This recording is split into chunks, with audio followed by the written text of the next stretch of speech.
Oh boy, this should be fun. Before I say anything, yeah, I know, ignore the lens flare in the middle of the camera. There's literally nothing I can do about it without literally turning off my light source, because for some reason, part of the lighting is not working, so this is the end result. So you're just gonna have to deal with it for this video. Sorry in advance, but nothing I can do about it. But, oh boy, we have Mufasa the Lion King. And I am gonna say something here quick before I get into the actual film, and that it's quite pathetic how Sonic 3 fans are so pissed about the fact that I didn't like the movie, and just assuming that I liked Mufasa because I didn't like Sonic 3.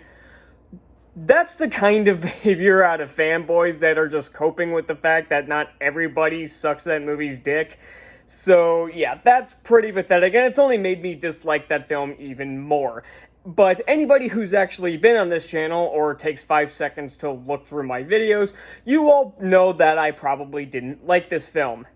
And you'd be right, this is not a good film. But here's the funny thing, is that everybody's made this movie out to be the worst thing they've ever seen, or the worst movie of the year. And I know recency bias is a big thing, and I really try to avoid that. So, is this one of the worst movies of the year? Well, let's find out.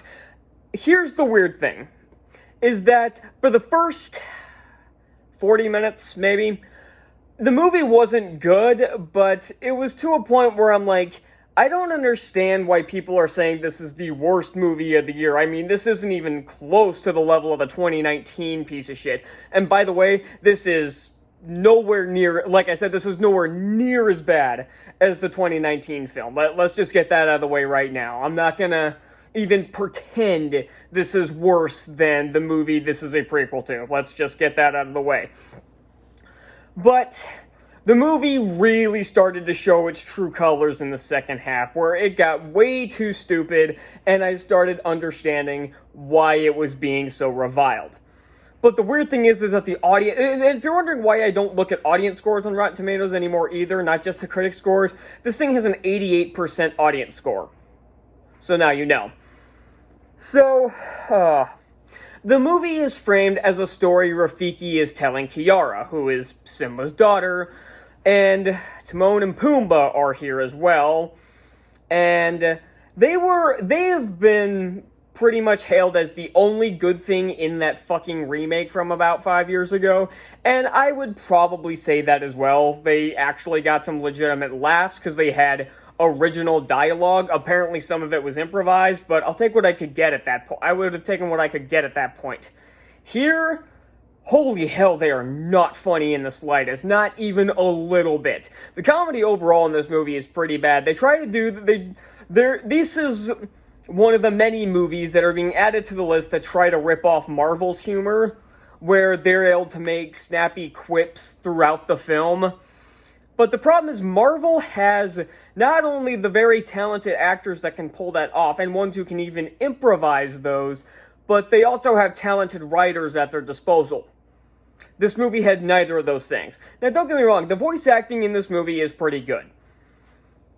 And thankfully, although I will say, Zazu is somehow even more annoying in this film than he was with both Rowan Atkinson and John Oliver. Though at least give the new guy credit, he can at least sing, unlike those other two, so there's that. And I'll get into the songs a little bit later. The villain is played by Mads Mikkelsen, who's always a pretty good villain. I did say he was one of the highlights of that shitty third Fantastic Beasts movie. And I don't recognize any other actor in this, at least ones that weren't in the first movie, so... But everybody does their job perfectly fine. My biggest problems with this film is, one, they fuck with the lore by making Mufasa an adopted brother of Scar. And I remember saying when I did my D23 video, wondering how the hell he was in line for the throne. He wasn't. I do appreciate they didn't go that route. The route they went was very different, where essentially Mufasa gets separated from his family, is adopted into Scar's family, although his real name is like Tucka or something, but I'm just going to call him Scar, because that's what he is. But they're looking for a place called Malele, which is basically a utopia for them. And if you haven't already figured out, and if you haven't, I'm wondering how you have the mental capacity to tie your shoes, Malele is obviously Pride Rock. And there are a lot of bad callbacks in this film. Like, there are several times where Scar will grab Mufasa and he'll have the claws on his hands, like when he kills him in the original movie. They do that twice, but both times he pulls them out. Like, the first time they meet, they do that, and they do it after the final battle. Which, the final battle heavily rips off Black Panther, where there's the big battle going above ground, out in the wilderness, and then there's the personal battle between the main hero and villain going underground. And no, the fight is not very good, in case you were wondering. The songs in this movie, they're very forgettable.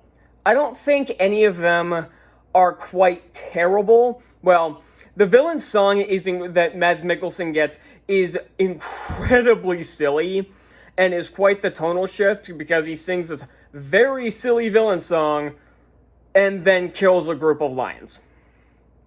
So yeah, that's just great. But the other songs, it's like, they're not terrible, but they are I can barely remember a damn one. Although I will say the song with Mufasa and Sarabi and Scar as well, where it's the big romance song at the end, feels straight out of a shitty direct-to-DVD rom-com. It's really bad. And that's one thing. One other thing that I had a main problem with this story is that the second half turns into some stupid fucking rom-com. Like, Scar gets the hots for Sarabi about halfway through the film, after they've met her and Zazu.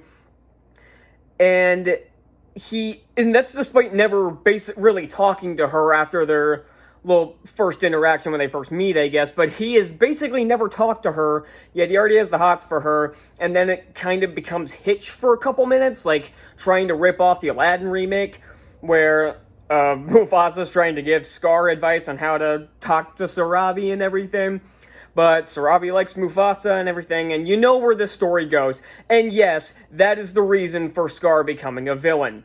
He literally turns on his brother, well, again, not blood brother, because fuck me, but he literally turns on his brother of God knows how long because he's dating the girl he likes. He literally leads the villains right to them to kill him because he was mad because his brother's dating the girl he has the hots for. You think I'm making this up, but no. But of course Scar helps Mufasa in the final battle, and of course the villain gives him the scar, and then we get the stupidest origin for his name. Mufasa goes up to him at the end and says, I can't even say your name, because he's like so disappointed, and like stuff like that exists in real life. People have done that in movies and everything, like I get it. And he literally just says, call me Scar, so I can be reminded of my sin or something, or whatever the fuck. And I'm sorry, we're supposed to feel sympathy for Scar here, I think.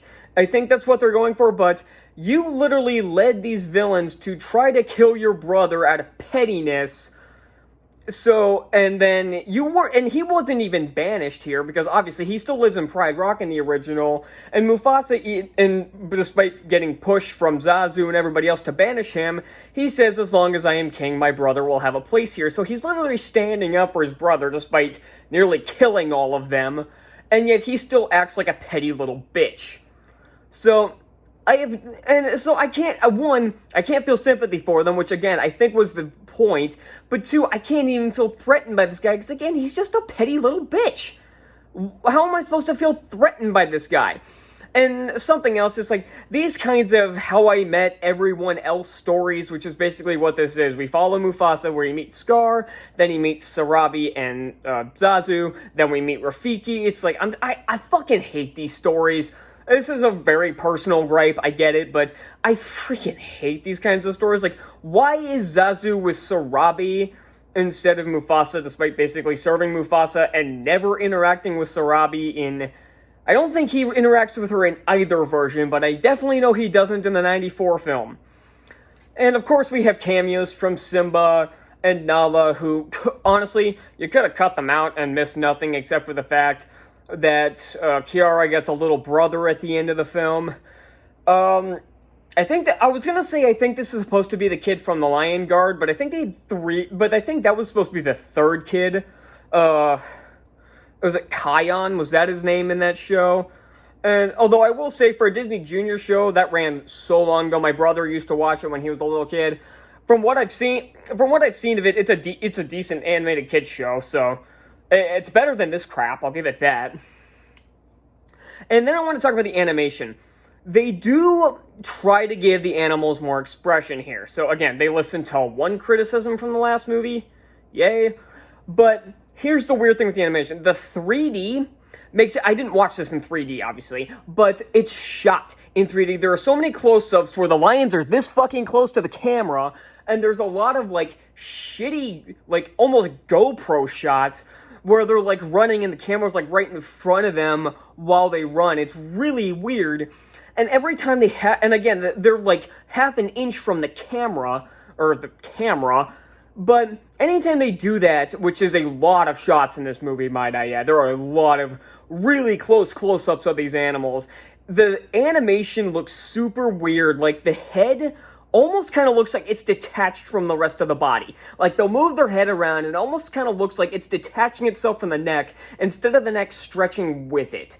I don't know what happened here, but so this is one of the most poorly directed films I've seen in a while. One of the most poorly directed animated films I've probably ever seen. This is incompetence at its finest. Where was Jon Favreau when you needed him? Because Barry Jenkins did a horrible job with this. And there's something else I want to talk about that I don't think that nobody else has talked about, because I don't think anybody else noticed. Oh, by the way, they give an origin for Rafiki's staff, because of course. But I can't help but feel like there's a white colonization allegory going on here. Because you have the white lions who are outcasts, voiced by white actors, who are trying to infringe on the territory of the lions who are voiced by black actors and trying to kill them and take over their land. I can't help but feel like there's that white colonization allegory going on in the background. The same thing happened with Black Panther 2, but that one, they straight up admitted that was part of the movie. This one, I have a feeling they're trying to hide it, but I couldn't help but notice that it was there. So, yeah, that's Mufasa the Lion King. This wasn't quite as bad as I was expecting, because I was expecting one of the worst movies, like, straight up, like, the level of bad of, like, Madam Web, or Joker 2, or Damsel, or one of these other fucking cringy-ass movies that I just fucking hated from beginning to end. Here, it's just nothing. It's literally not even anger and like, I guess the only thing that really angered me about this movie was just its existence in general. But the movie itself is like, I can't even muster up anger, because it's just so stupid, and it was just a waste of 2 hours. I'm giving Mufasa the Lion King a D. So that's all I got, and I'm pretty much done for the year, so expect my top 15 and bottom 15. I think I have a combo review for tomorrow, so look out for that, and then I'll maybe have something else tomorrow, and then I'll get to the top and bottom 15, so I'll see y'all then. Bye.